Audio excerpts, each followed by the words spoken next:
dengan keadaan yang dulu pernah saya hadapi, saya lebih nyaman sekarang. Andaikan disuruh memilih tanpa adanya keadaan yang paksa saya harus bersolo, saya nggak bakal solo. Jadi keputusan saya bersolo karena memang harus saya lakukan, dan itu prinsip atas dasar problem dan trouble yang pernah terjadi di dunia, saya harus. Dan saya bersolo didukung dengan Kak Didi, sama Kak Adi, sampai sekarang dimasukin jadi AIRS. Nah tentunya kan seorang musisi tentu harus mengeluarkan sebuah karya ya. Betul. Mas Ian sendiri sudah berapa? Itu saya sudah berkarya, ada 10 laguan saya bikin.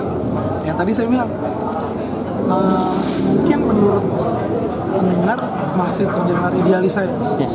Jadi kan itu koreksi saya kan. Terus saya sebuah karya tidak akan pernah jadi sampah. Kalau orang bilang, ini mah nggak bakal terima, nggak ada yang, karena banyak karya ya karya, nggak bakal jadi sampah. Nah, sekarang kan suruh karir, orang tahunya Ian Zigas gitu. Nah, pengen merubah image-nya seorang Ian sendiri. Biar berjalan aja kan.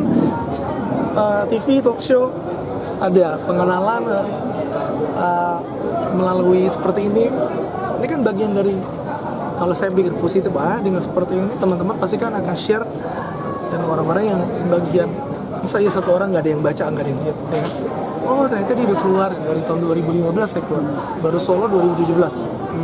Udah melalui talk show di media TV pun begitu. Ada yang udah tahu bahwa saya cukup ziat, saya nggak dijelas lagi, atau ketemu orang pun saya akan sampaikan dengan bijak. Oh iya, oke saya udah enggak, saya udah solo. Oh iya, kan nggak ada salahnya. Sekarang pengennya anak media nulis namanya siapa? Zian aja boleh, Zian. mau dipakai X boleh, terserah. Saya nggak pernah menuntut atau menghakimi orang-orang. Yang penting orangnya ini cuma satu. Mas Ian, kan sekarang lagi banyak tren reuni, maksudnya vokalis bernyanyi dengan band lamanya. Contoh kayak Dewa 19 akhirnya. Nah, itu gimana? Maksudnya ada rencana nggak sih?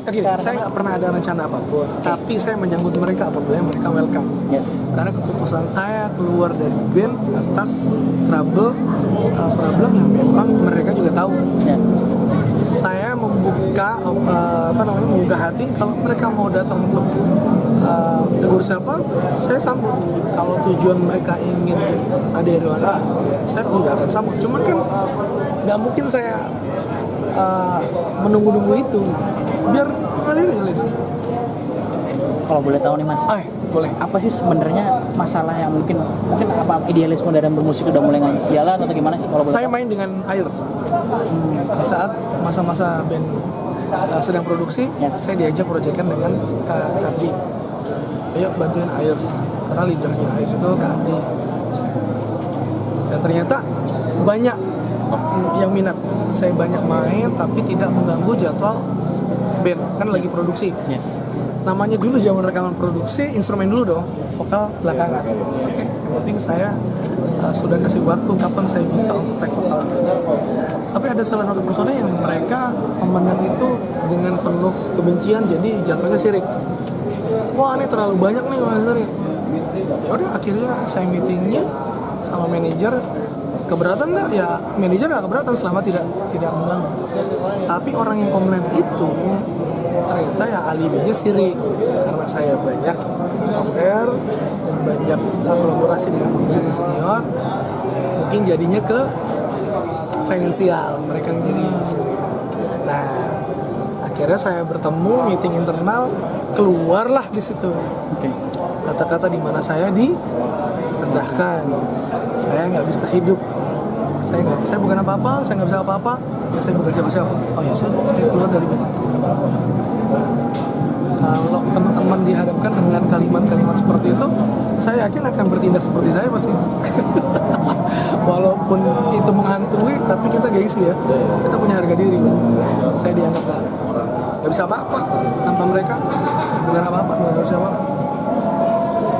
Seleksi alam kalau bahasanya.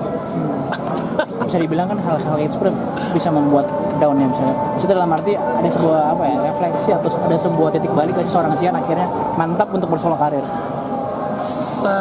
Dari keluar saya dari band, saya nggak pernah kepikiran untuk solo karir.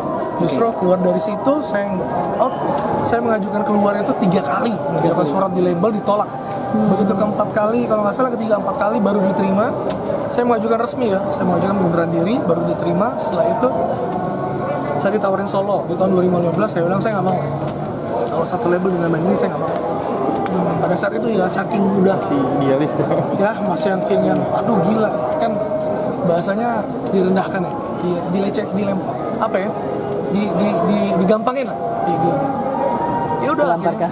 ya, Padahal vokalis jantungnya grup ini loh dibilang nggak bisa apa karena ada gosip yang saya pernah ditawarin sama Ahmad Dhani.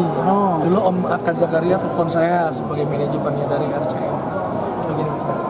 Kalau dibilang saya kurang loyalitas, kalau saya nggak loyalitas dari penawaran itu pun saya udah ambil. Logik ya?